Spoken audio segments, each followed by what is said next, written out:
Hi guys, this is your naturalist Harris Brooker here, and today I'm in Lochindorb, loch in the Cairngorms, and the reason I've got this Midgy hood on is because I was absolutely getting attacked by midges, so hence my appearance. I do apologise, but there's some interesting things on this moor that I can show you. Stay tuned. One of the first things that you notice here is the what we call the ling heather, and see how nice and intricate those little flowers are. I mean, this is what makes up the majority of our moorland, so it's a good little plant to know.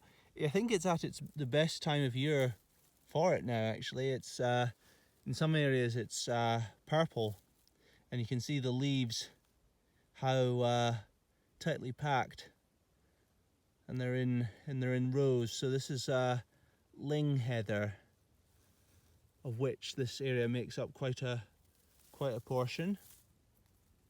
I'll also show you another plant that's quite typical of certain moorland areas. This is called bearberry, and they call it bearberry because I think on the European continent it's a favourite for bears, but when you look at the underside of the leaves, see how they're sort of net veined, which cowberry, which is another similar species which I can show you later on, it doesn't have that. It's also, it's a nice little shrub, bearberry. It's one of my favourites.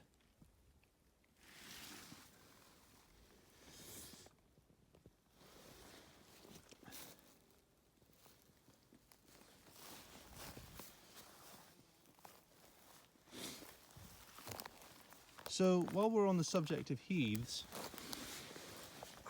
this is the another kind that we have here. This is called cross-leaved heath, and its leaves are in rows of 4, and their flowers are bell-shaped, but not to be confused with bell heather, which is also around. And when you see them sort of side by side, ling heather and cross-leaved heath, you see just how different they are. There's a lot of midges here, that's why you can just see that they're crawling all over me.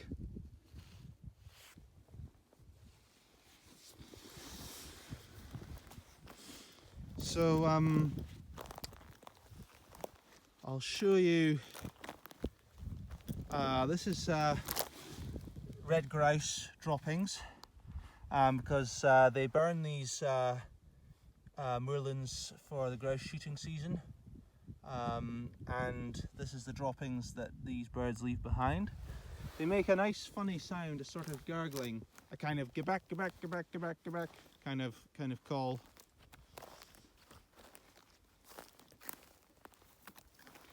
So in this little hummock we've got what I think is wavy hairgrass.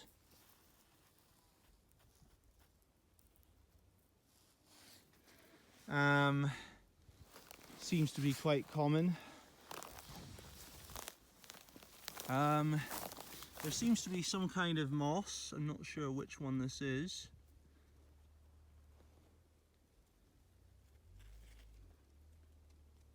But mosses also are very important for bogs because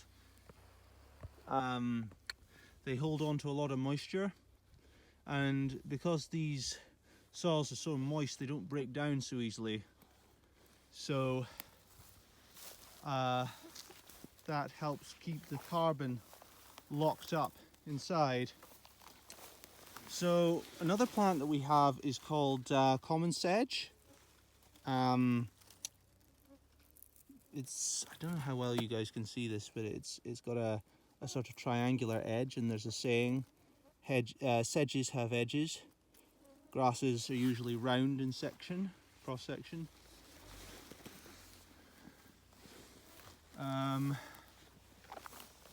More cross-leaved heath.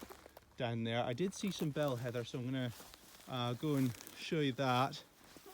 Yeah, it is just full of midges up here. Just dense clouds of them. But I will show you what I can. So here we go. Now this is bell heather, another similar species. There's ling heather for comparison. See, they're quite different, and the leaves sort of more branched, whereas it's not quite the same for the ling heather.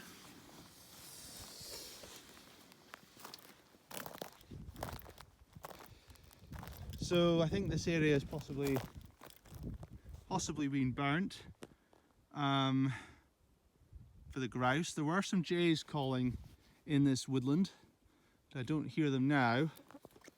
I did find, is this just more, this is more bearberry, yeah, just smaller leaves. I did find some cowberry, so I'll just show you that. If I can find it, which I'm sure I can.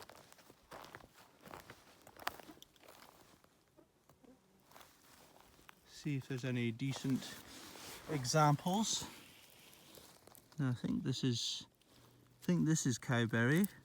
See how the leaves are not as see, there's bearberry here.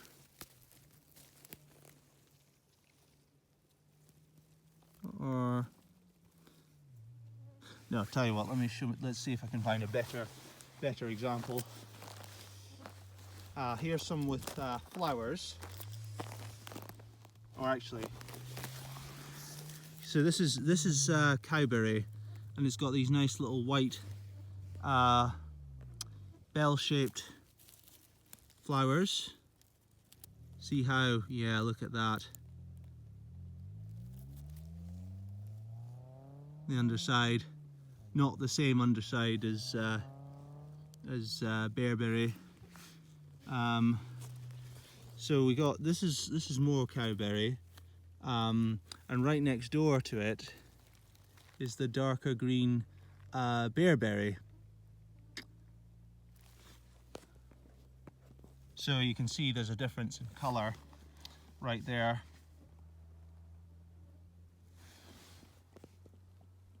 So what I'm going to do now is just have a quick look at some cotton grass, which I can just see up here, which is quite a typical bogland plant. I'll just show you.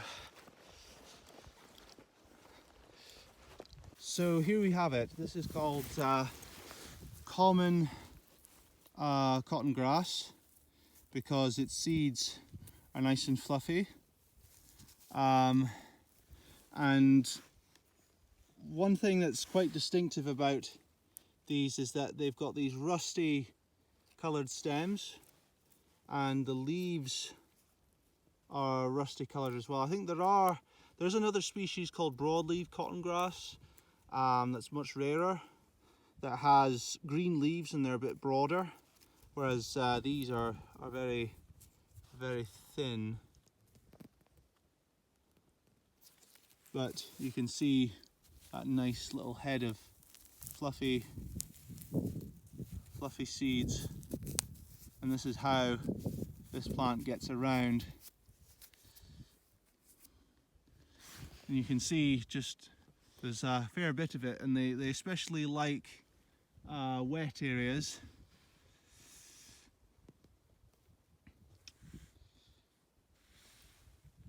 One other thing that's quite common here is this is called deer grass. It's despite its name, it's actually kind of sedge, because I don't know how well you can see it, but there's like corners to this one, so that this will count as a sedge. They've lost their flowering heads there, so that's why they don't look too much. But but it's quite a dominant plant. I'll just show you, give you an idea. So this here in front of us is all deer grass, most likely common deer grass, and they would have a nice little nut group of nuts or nutlets, or well, they produce those on a spike at least, but that spike is gone for the year.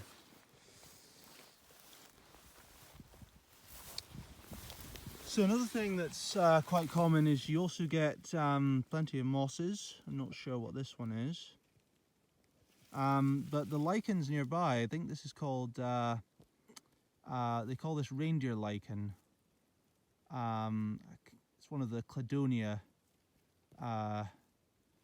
genus, because well, here reindeer quite like to eat it in other parts of its range, and I suppose it just looks like a reindeer, if you can imagine their antlers.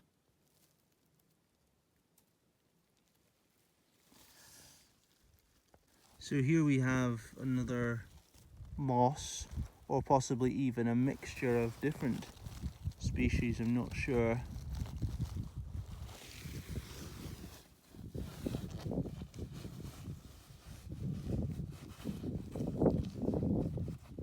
Wonder how it look on hand lens.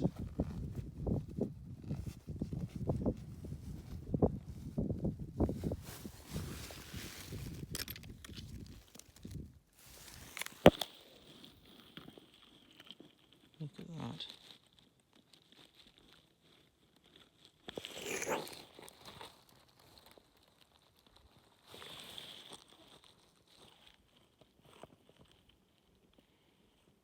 Again, I've no idea what this is, but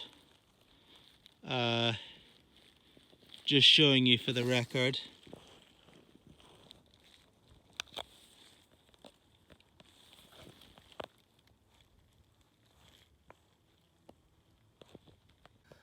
Another lichen, I'm not sure which one this is.